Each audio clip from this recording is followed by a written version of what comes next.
안녕하세요. 대구한의대학교 박용찬입니다. 벌써 4주차가 다가왔습니다.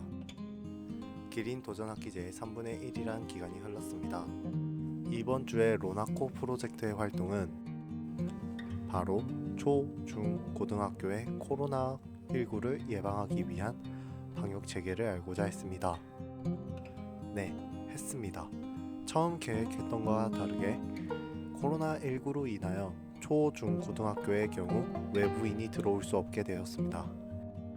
이와 같은 상황에서 교수님과 저는 초, 중, 고등학교의 외부 방역 체계라도 현장 답사를 하기로 했습니다. 그 전에 초, 중, 고등학교의 코로나19로 인한 대응 지침에 대해서 조사를 했습니다. 보다 자세하게 알고 싶은 분들은 보건복지부의 코로나19 대응 지침을 검색하시면 관련 자료를 바로 찾으실 수 있습니다. 그 뒤에는 빠르게 3주차에 제작하지 못한 동영상을 편집했습니다. 편집한 다음날 빠르게 교수님과 약속 시간을 정해서 경산에 있는 초등학교와 중학교를 중심으로 현장 답사를 했습니다. 현장 답사를 하면서 괜찮은 점과 문제점을 발견하고 교수님과 함께 이런 상황의 대처 방법에 대해서 대화를 나누었습니다.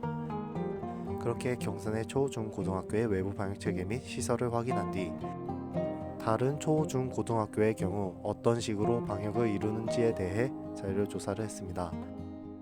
다양한 학교에서 코로나19로 인하여 방역에 대한 관심이 높아졌다는 점과 학생들의 감염을 예방하기 위해서 수시로 방역을 진행하고 있다는 점을 알 수 있었습니다. 그렇게 조사를 하고 난 뒤에 경산에 현장 답사를 한 초, 중, 고등학교에 대한 장점과 문제점에 대해서 생각을 해보았습니다. 해당 사진을 보시면 이 초등학교의 사진에는 정문에만 관리사무소가 존재한다는 점입니다.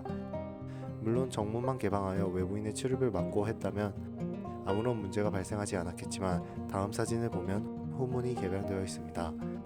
물론 저는 들어가지 않았습니다. 하지만 제가 이렇게 후문 바로 앞에서 해당 사진을 찍고 있음에도 불구하고 아무런 제재가 들어오지 않았으며 관리하는 사람 또한 없었다는 점입니다.